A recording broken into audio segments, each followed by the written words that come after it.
Boy, do I have some Uncanny X-Men goodness to show you. Check this out.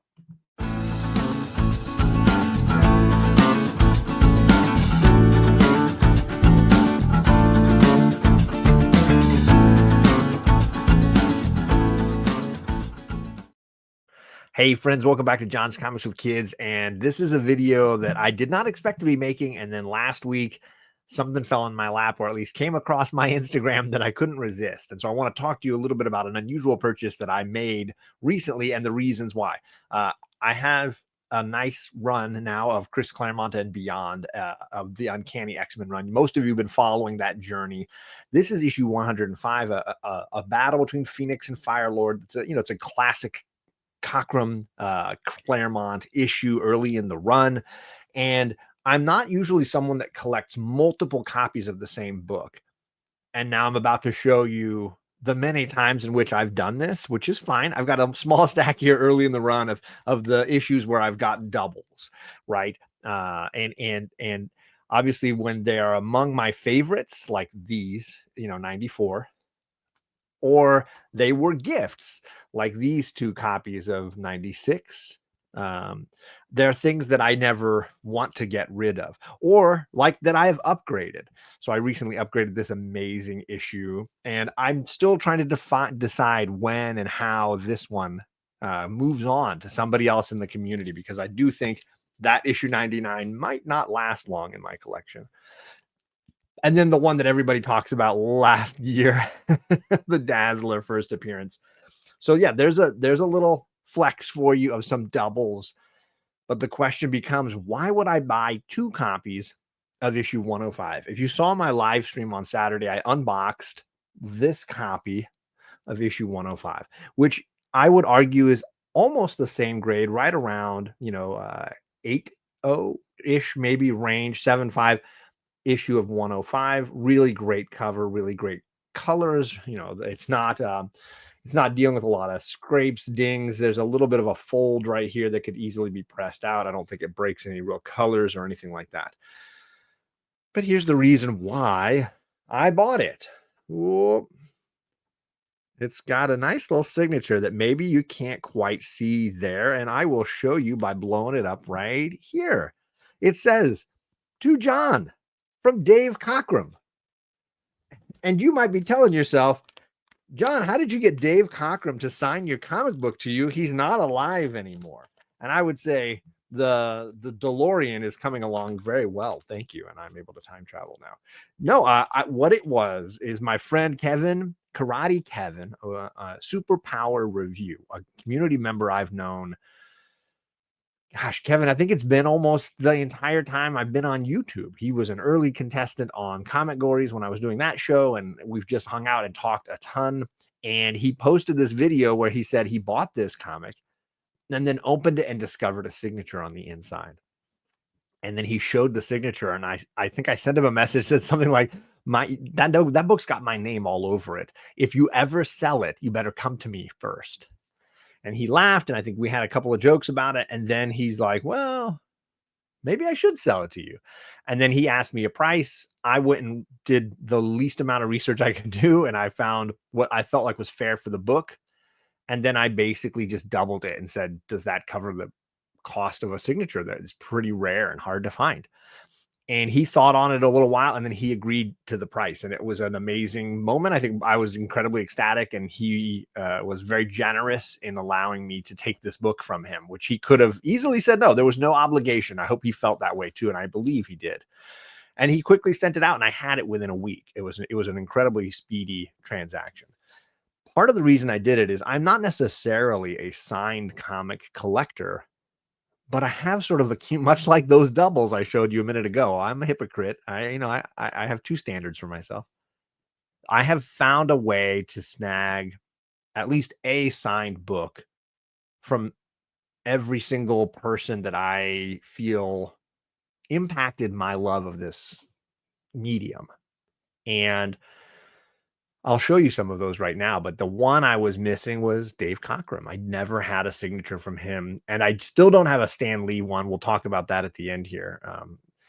I've wanted a Dave Cockrum signature, but of course they're hard to find. He almost always signed on the inside, like a lot of the gentlemen did back in those days. A lot of times it was a ballpoint pen, so it could cause some harm to the comic itself. So it just never, I never had the opportunity. Uh, you might be thinking, well, John, what about the other key guys in those early, mostly guys, obviously Louise Simonson being the exception, the key people involved in those early X-Men books, if I'm a fan? Well, let me show you some of the ones I snagged. A few years back, my LCS got a bunch of these nice magazine size Marvel books, including this Art of John Byrne.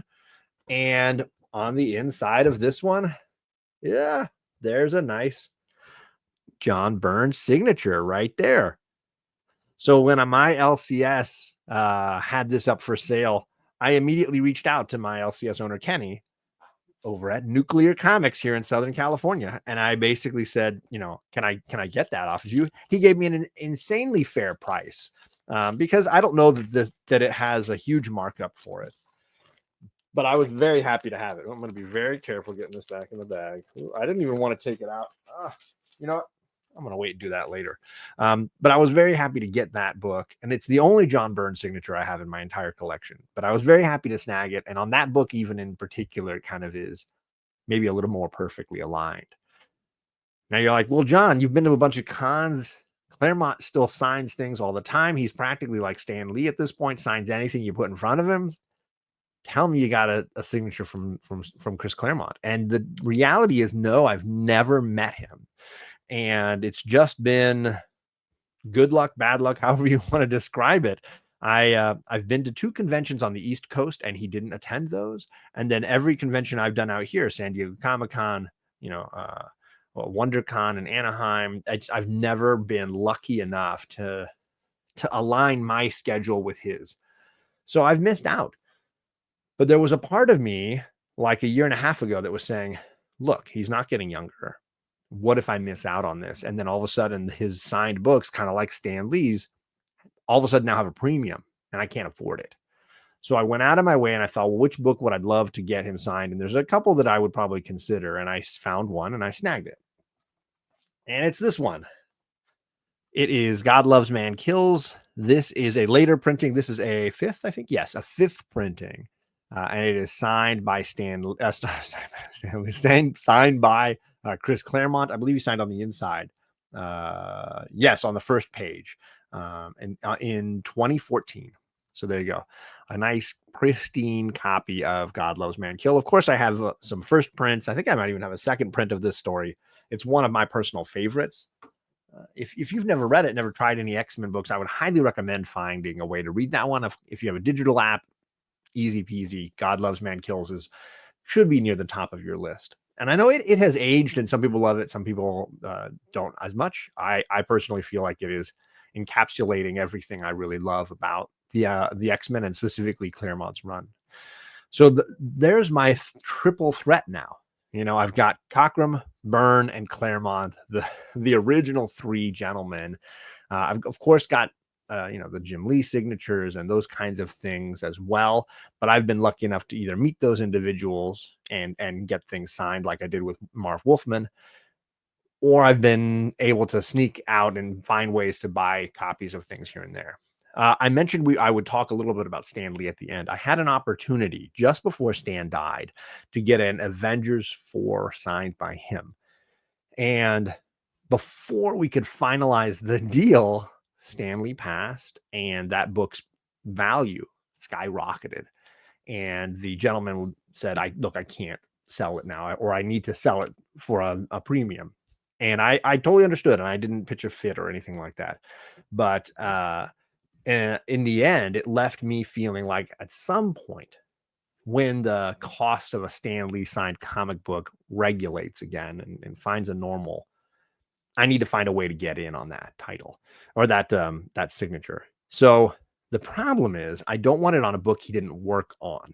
So among my lifetime comic hunting goals is a Stan Lee signed book on a book where he was participating in it in some way. It doesn't need to be a mega grail key comic. In fact, the George Perez signature I have is just on an average issue of New Teen Titans. But I would like that Stan Lee book to at least be something he participated in and worked on himself, not just as an editor or overseeing or presented by Stan Lee, but that he actually wrote that book or wrote that story. So that's my challenge in that one. Let me know. Are there creators whose signatures you seek out? Do you like signed books? I know that I've got friends that don't want anything to do with signed books. Why did somebody put a pen on this amazing piece of art? I totally get it. For me, it's not something I'm hunting on the regular, but it is something that when I come across an opportunity like this one, I was very happy to extend the offer and get something that has a lot of meaning for me. Not only because it says Dave Cockrum, but to John, I had to make it work. Huge shout out to Kevin over at Superpower Review. Karate Kevin is an awesome dude, and I would not have been able to make that happen if he wasn't being so flexible with his book. So thank you, my guy. I appreciate that in a big way. Let me thank my channel members. These are the people that keep the lights on around here. They're helping me out, and they are eligible for the big giveaway at the end of the month.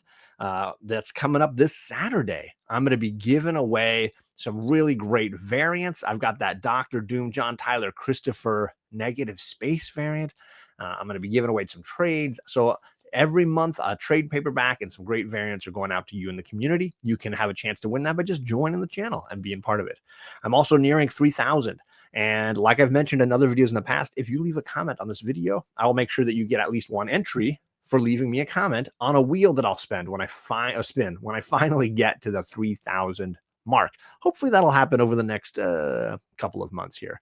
But I appreciate everybody coming by. I appreciate all the support, leaving me comments and hanging out and talking. I appreciate it a ton. Let me know about your signed comics, those books that you want maybe 2 copies of in your collection, and I'll see you guys all again here soon.